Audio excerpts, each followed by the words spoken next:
welcome back. Reading the Quran. I'm literally filled with Texas sheet cake. It's probably not a good idea to eat cake this late. Oh, well, it's in the evening, but still, I am just so filled with cake and content. So let's read the Quran. Okay, we are on Surah 32. This section's titled Sajda, or Adoration. In the name of Allah, most gracious, most merciful. And then you say, Bismillah Rahmanir Rahim. Okay. And then verse 1, ALM, Alif Lam Mim. This is the revelation of the book in which there is no doubt, from the Lord of the worlds. Or do they say he has forged it? Nay, it is the truth from thy Lord, that thou mayest admonish a people to whom no warner has come before thee, in order that they may receive guidance. It is Allah who has created the heavens and the earth, and all between them, in 6 days, and is firmly established on the throne of authority. Ye have none besides him to protect or intercede for you. Will ye not receive admonition? I like it when it ends in that way. It's like a question. Because sometimes when you're thinking, you're listening, and then sometimes you think there's just going to be a period end, but then sometimes the question comes and you're like, oh, it's my turn to think. You get it? I like that. He rules all affairs from the heaven to the earth. In the end will all affairs go up to him. On a day, the space whereof will be as 1,000 years of your reckoning. I remember my uncle said that. He's a fanatical Christian, but I remember I was talking once to him a long time ago about time, and he often said the same thing. So I think Christians and Muslims get along in that view of time and how it varies. Because a lot of arguments I hear is like, well, we've been this way for a long time, and that is proof that X, Y, and Z, right? It's interesting. Such is he, the knower of all things, hidden and open, the exalted in power, the merciful. He who has made everything which he has created most good. He began the creation of man with nothing more than clay, and made his progeny from a quintessence of the nature of a fluid despised. But he fashioned him in due portion and breathed into him something of his spirit. And he gave you the faculties of hearing and sight and feeling and understanding. Little thanks do ye give. Granted, yes. And they say, what? When we lie hidden and lost in the earth, shall we indeed be a creation renewed? Nay, they deny the meeting with their Lord. Say, the angel of death, put in charge of you, will duly take your souls. Then shall you be brought back to your Lord.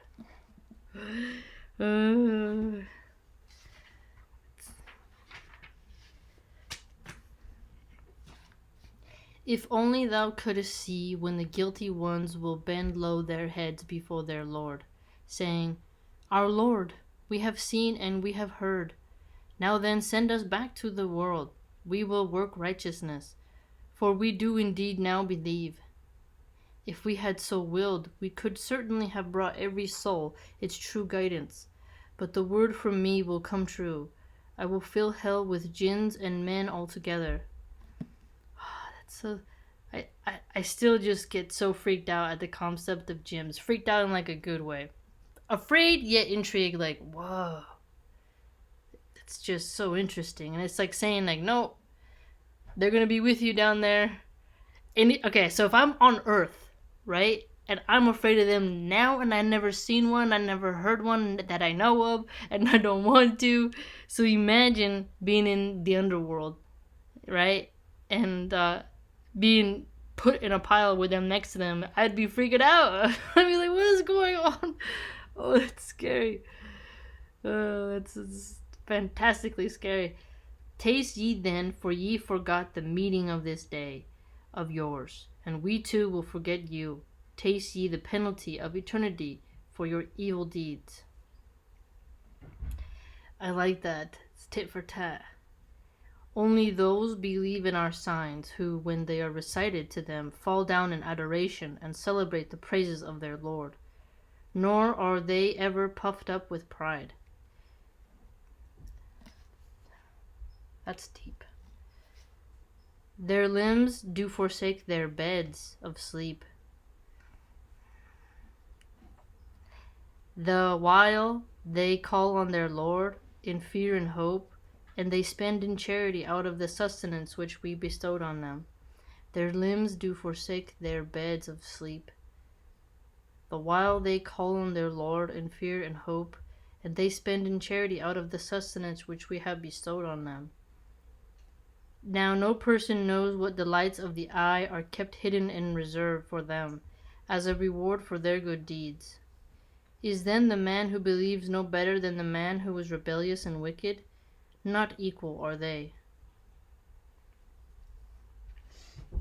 That is if you're having a debate, this would be a very interesting verse to talk about, because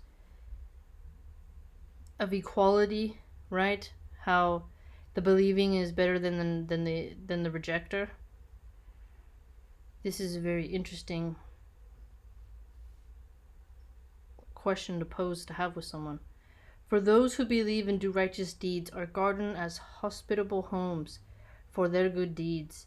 As to those who are rebellious and wicked, their abode will be the fire. Every time they wish to get away therefrom, they'll be forced away into, and it will be said to them, Taste ye the penalty of fire, the which ye were wont to reject as false. This is repeated. See, now I've started to think about, like when it says gardens as hospitable homes, sometimes I think of that Lord of the Rings example, the Shire.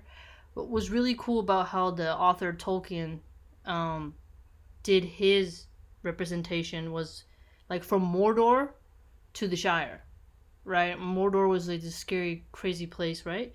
And then the Shire was a beautiful home with peace and happiness and joy and music and food and just happy elderly people, happy children, healthy animals, right?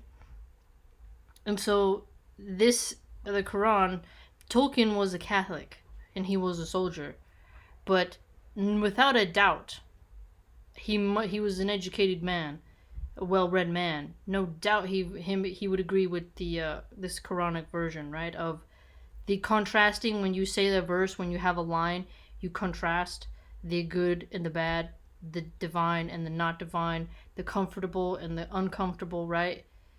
See, this is like the people, the believers are in repose and they're relaxing and they're in hospitable homes, right?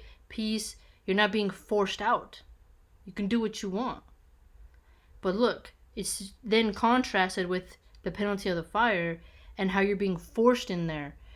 See, sometimes when people might think that that's not as powerful, but have you ever watched cows when they're in line to go to the slaughterhouse? They can smell and see, and there's this chute where you go in. This is like industrialized.